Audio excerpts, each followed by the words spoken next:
ओम शांति। आज 11 अप्रैल 2023 की बाबा की साकार मुरली सुनेंगे। बाबा कहते, मीठे बच्चे जीते जी मर जीवा बनो, हम अशरीरी आत्मा हैं। यही पहला पाठ अच्छी तरह से रोज पक्का करते रहो। प्रश्न है, संपूर्ण सरेंडर किसको कहा जाएगा? उत्तर, जो संपूर्ण सरेंडर हैं वह देही अभिमानी होंगे। यह देह भी हमारी नहीं, अभी हम नंगे बनते हैं, अर्थात तन मन धन जो कुछ है वह बाबा को अर्पण करते हैं। सब मेरा मेरा समाप्त कर पूरे ट्रस्टी होकर रहना ही संपूर्ण सरेंडर होना है।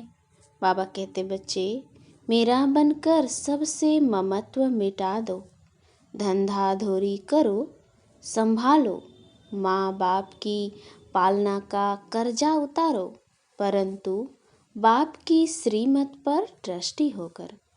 गीत, दर पे आए हैं कसम ले। ओम शांति।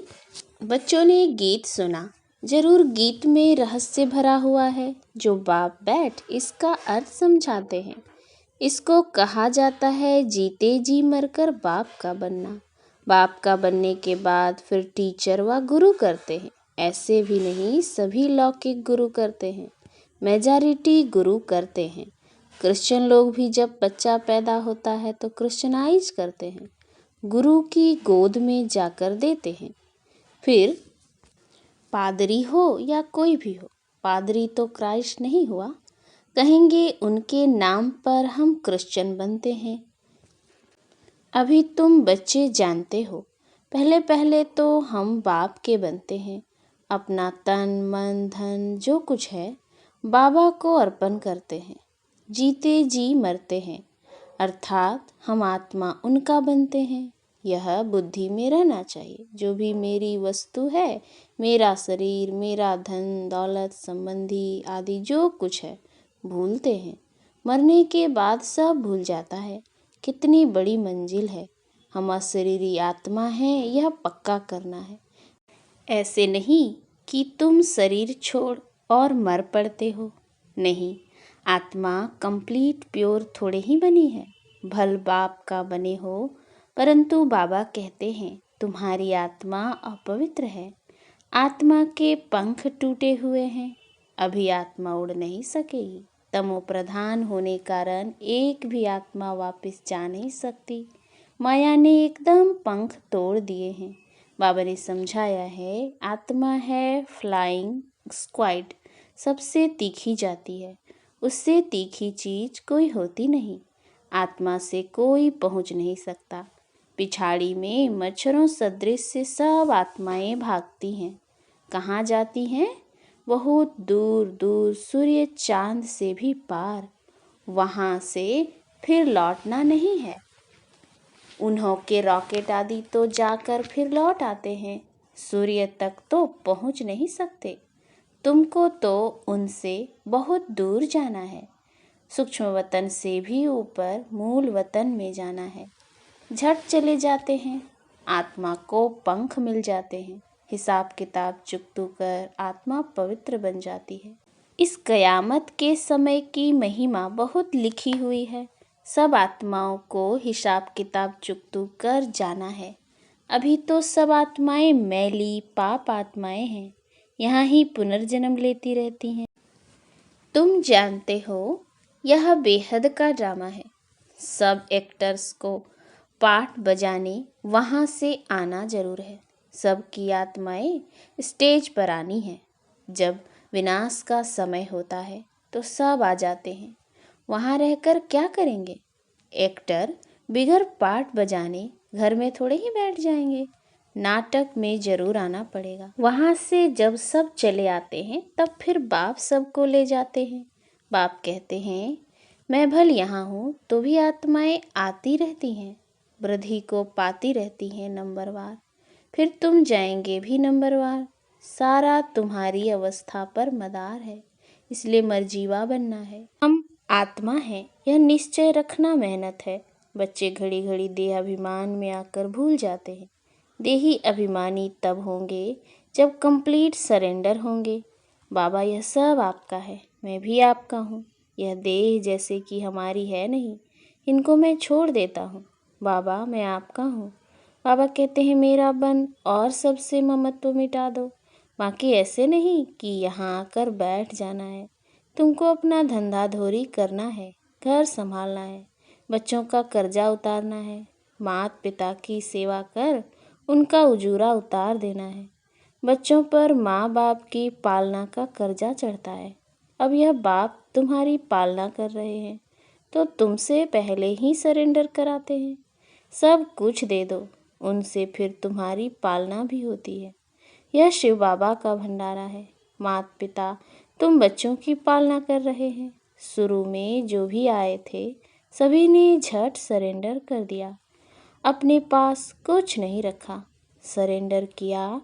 फिर उस धन से बिगर छुट्टी पैसा आदि किसी को दे न सके। जैसे शास्त्रों में हरिश्चंद्र की कहानी है, परंतु यथार्थ तो कुछ है नहीं। भारत बिल्कुल पवित्र था। भारतवासियों जैसा पवित्र सुखी कोई होता नहीं।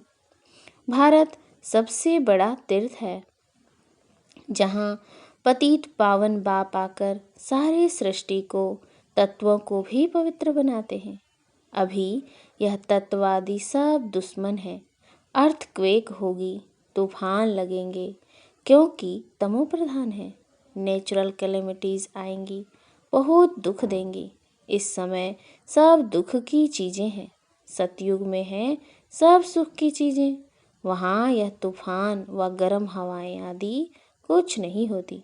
तुम्हारे में भी यह बहुत थोड़े समझते हैं। आज हैं कल नहीं हैं, तो कहेंगे कुछ नहीं समझा था। भल यहाँ आते हैं, परंतु सब कायम थोड़े ही रहते हैं। यहाँ से गए 10 दिन बाद समाचार लिखेंगे कि बाबा फलाने को माया खा गई। ऐसे होता रहता है। छोटे फूल हैं, बड़े फूल हो तो उसमें फल भी आवे। फल आ जाता है तो दूसरों को आप समान बनाने की ताकत रहती है। उनका फल निकलता है। बाप के बने तो फिर प्रजा भी बनानी है, वारिस भी बनाने हैं। ऐसे नहीं पंडा बन बाबा पास आए बस हम पहुंच गए। नहीं, मंजिल है बड़ी। कहते हैं माया के तूफान बहुत आते हैं। अरे तुम बाप के बच्चे हो, तूफान तो आएंगे। कहते हो बाबा हम आपके थे, आपसे वर्षा लिया था, फिर पुनर्जन्म लेते लेते 84 जन्म पास किए, फिर आकर आपका बना हूँ। मैं तो आपसे वर्षा लेकर छोड़ूंगा। तो ऐसे बाप को कितना याद करना पड़े और आप समान बनाए फल देना पड़े। नहीं तो मालिक कैसे बनेंगे, अपना वारिस कैसे बनाएंगे। प्रजा भी चाहिए और वारिस भी चाहिए, तो गद्दी पर बैठे। बाबा के पास तो बहुत आते हैं, फिर फारकती दे देते हैं। बुद्धि का योग टूटा, खेल खत्म। कई बच्चे बाबा से आकर पूछते हैं, बाबा अवस्था को कैसे जमाएं, कोई तूफान न लगे। उन्हों को तो रास्ता बतलाते ही रहते हैं कि बाप को याद करो, तूफान तो लगेंगे ही। बॉक्सिंग में ऐसा कब देखा जो एक ही थप्पड़ खाता रहे? जरूर दोनों में हिम्मत होगी। थप्पड़ एक वह लगाएंगे तो 10 थप्पड़ दूसरे भी लगाते होंगे। यह भी बॉक्सिंग है। बाप को याद करते रहेंगे तो माया भागती जाएगी, परंतु फट से तो नहीं होगा। माया से कुश्ती लड़नी है। ऐसे मत समझो माया थप्पड़ नहीं मारेगी। भल कोई भी हो, बड़ी बॉक्सिंग है। बहुत डर जाते हैं। माया एकदम नाक में दम कर देती है। युद्ध स्थल है ना, बुद्धि योग लगाने में माया बहुत विघ्न डालती है। मेहनत सारी योग में है। भल बाबा कहते हैं ज्ञानी तू आत्मा मुझे प्रिय है, परंतु ऐसा नहीं सिर्फ ज्ञान देने वाला मुझे प्रिय है। पहले योग पूरा चाहिए। बाप को याद करना है। माया के विघ्नों से डरो नहीं, विश्व का मालिक बनते हो। 16,108 की माला बहुत बड़ी है, अंत में आकर पूरी होगी। त्रेता अंत तक इतने प्रिंस प्रिंसेस बनते हैं। कुछ तो निशानी है ना। 8 की भी निशानी है, 108 की भी निशानी है। यह बिल्कुल राइट है। त्रेता अंत तक इतने 16,108 प्रिंस प्रिंसेस होते हैं। शुरू में तो नहीं होंगे, पहले थोड़े होंगे, फिर वृद्धि पाते जाते हैं। वह सब बनते यहाँ हैं। चांस अभी बहुत अच्छा है, परंतु मेहनत बहुत है। गीत में भी कहते हैं, कब नहीं छोड़ेंगे, मर जाएंगे। बाबा भी कहते हैं, यह सब तुम बच्चों के लिए ही है।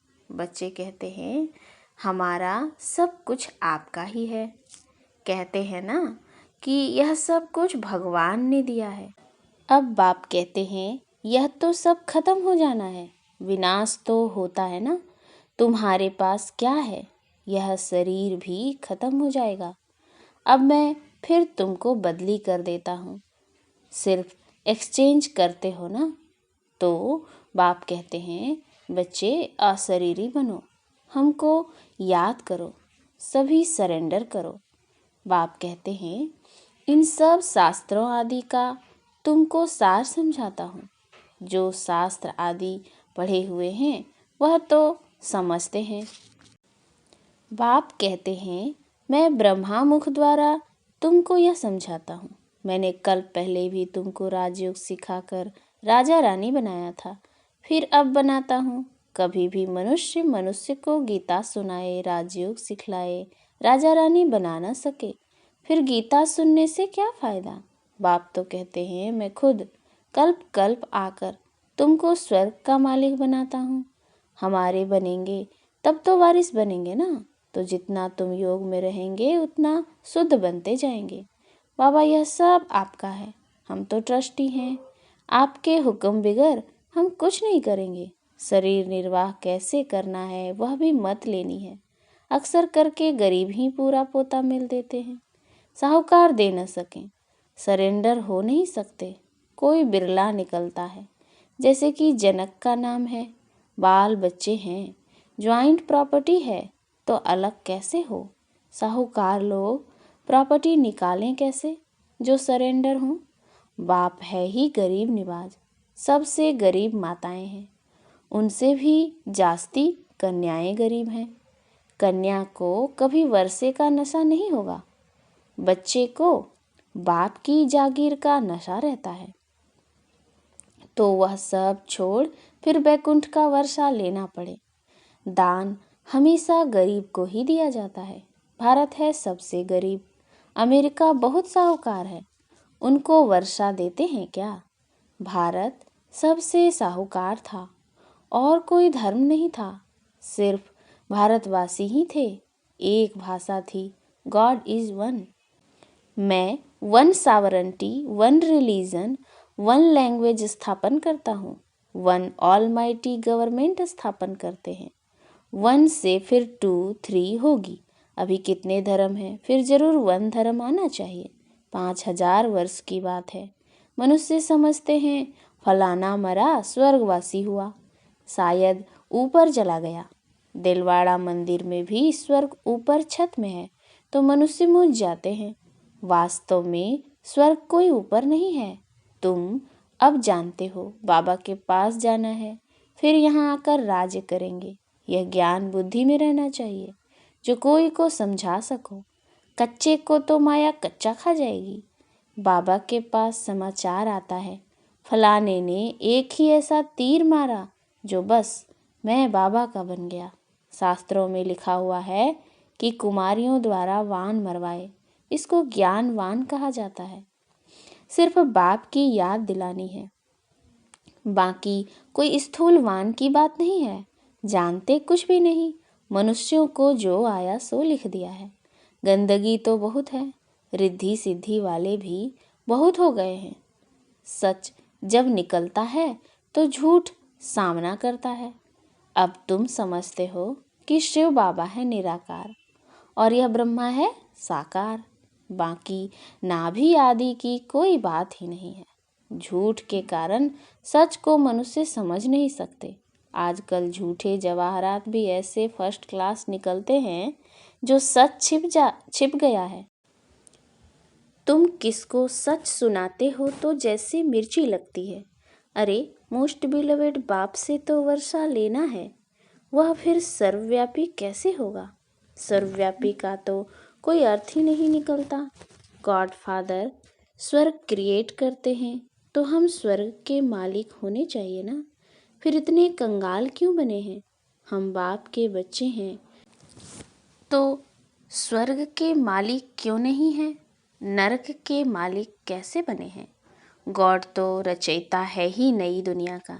ऐसे नहीं कि वह पुरानी दुनिया स्थापन करते हैं। बाप पुराना घर थोड़े ही बनाएंगे। तो ऐसे ऐसे ख्यालात चलने चाहिए। अच्छा, मीठे मीठे सिकिलधे बच्चों प्रति माता पिता बाप दादा का याद प्यार और गुड मॉर्निंग। रूहानी बाप की रूहानी बच्चों को नमस्ते। हम रूहानी बच्चों की रूहानी बाप दादा को याद प्यार गुड मॉर्निंग और नमस्ते नमस्ते नमस्ते।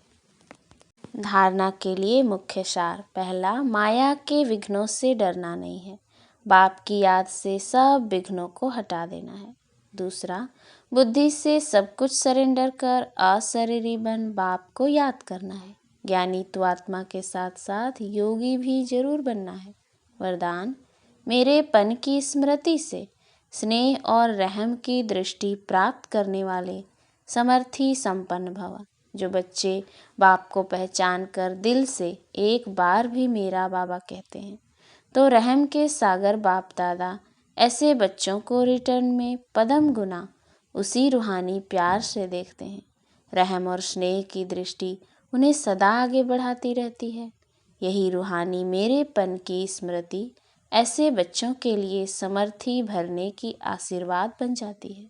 बाप दादा को मुख से आशीर्वाद देने की आवश्यकता नहीं पड़ती है, लेकिन सूक्ष्म स्नेह के संकल्प से हर बच्चे की पालना होती रहती है। स्लोगन, जो बाप के प्यारे हैं उनका अन्य किसी व्यक्ति व वैभव से प्यार हो नहीं सकता। अच्छा, ओम शांति।